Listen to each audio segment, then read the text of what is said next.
Welcome to VTV Andhra Pradesh. Yanamala అభివృద్ధి జపం కూటమి నేతల్లో ఉత్సాహం ఉరకలేస్తుంది. అభివృద్ధి కృషి వలడు యనమల సరసన నడిచి ప్రజలకు మేలు చేసే అవకాశం కలగడంతో కూటమి నేతలు తెగ సంబరపడుతున్నారు.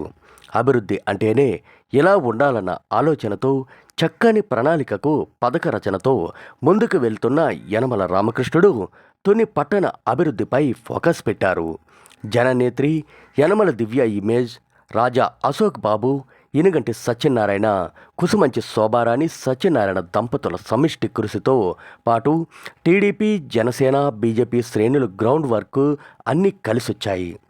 సార్వత్రిక ఎన్నికల్లో 6,000కు పైబడి మెజార్టీ యనమల దివ్యకు తుని పట్టణ ప్రజలు కట్టబెట్టారు.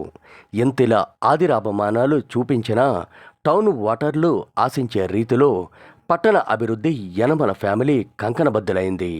అందుకనే అధికారం వచ్చిన తొలి రోజు నుంచి యనమల ఫ్యామిలీ అభివృద్ధి మంత్రదండం చేపట్టింది.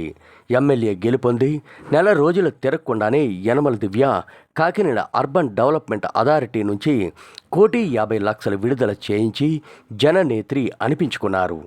మరికొద్ది రోజుల్లో దాదాపు 10 కోట్ల తుని పట్టణాభివృద్ధి ప్రణాళికలు కార్యరూపం దాల్చబోతున్నాయి.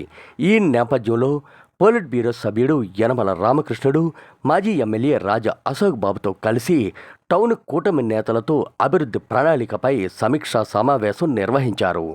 ఈ సందర్భంగా ప్రజలు కోరుకునే అభివృద్ధికి ప్రణాళికలు సిద్ధం చేయాలని సూచించిన యనమల డెవలప్మెంట్